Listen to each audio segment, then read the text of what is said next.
Anyos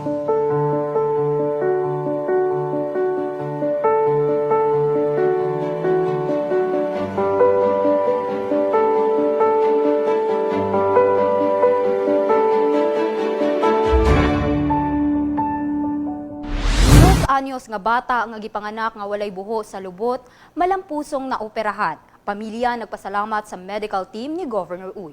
Alang sa dugang detalye, dawaton nato si Michelle Bala Montederramos. Igalipay sa pamilyang Miro human operahan ang 2 anyos nga bata nga walay lubot gumikan sa tabang sa kagamanang probinsyal, pinaagi sa medical team ni Governor Roberto Uy. Kining gipabati ni Ginang Maricel Miro, 49 anyos, taga Purok Piña, Barangay Damasing, lungsod sa Rizal. Kinsa emosyonal nga mipadayag nga og dili gumikan sa tabang sa medical team, dili mabutangan og lubot ang yang apo nga si Leo John Longcob. Wala man pagtukoy na direct man to siya og ka kuan nga nahibawan siya nga way siya lubot. Obserbahan man to siya dahil pagka gabi tao siya buntag, pagkagabi pirahan din siya. Pasalamatan si Gob nga aduna pa siya ayuda nga tabang. Ug wala pang yang tabang dili mo operahan akong apo. Nasairan ngang maong bata na tao kini nga walay lubot. Kini ang gicolostomy lamang sa tambalanan sa ospital sa Dapitan. Din didto siya napagawa sa iyahang inahan nga si Cheryl Miro, 28 anyos.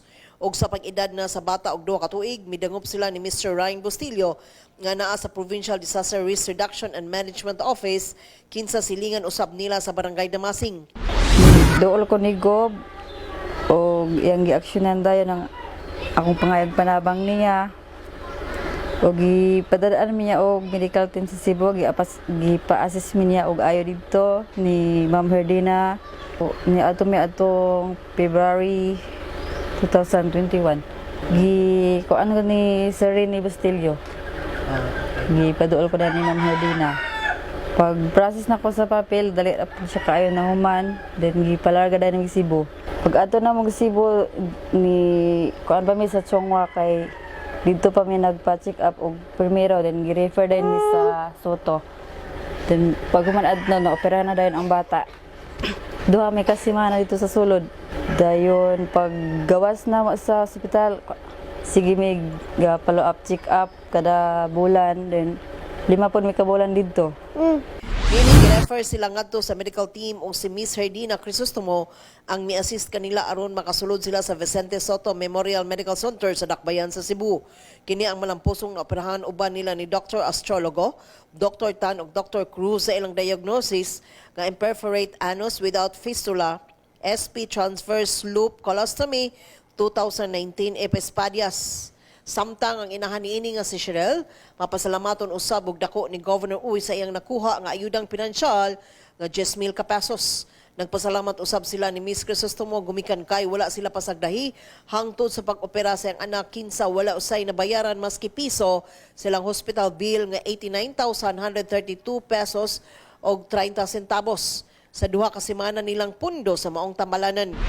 Magpasalamat ko sa tanan ngayong tabang namo sa Durgesa sa awang tao po nga dunol sa ginagmay lang para mo kuan akong anak dito.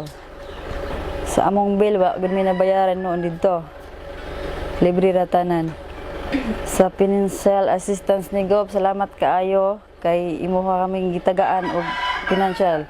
Apan abot usab og 6 ka bulan nilang pagpuyo sa Cebu, gumikan kay kinahanglan usab ang follow-up check-up sa bata human kini na operahan. Magpabiling updated sa mga pinakaulihing kalambuan ning atong probinsya.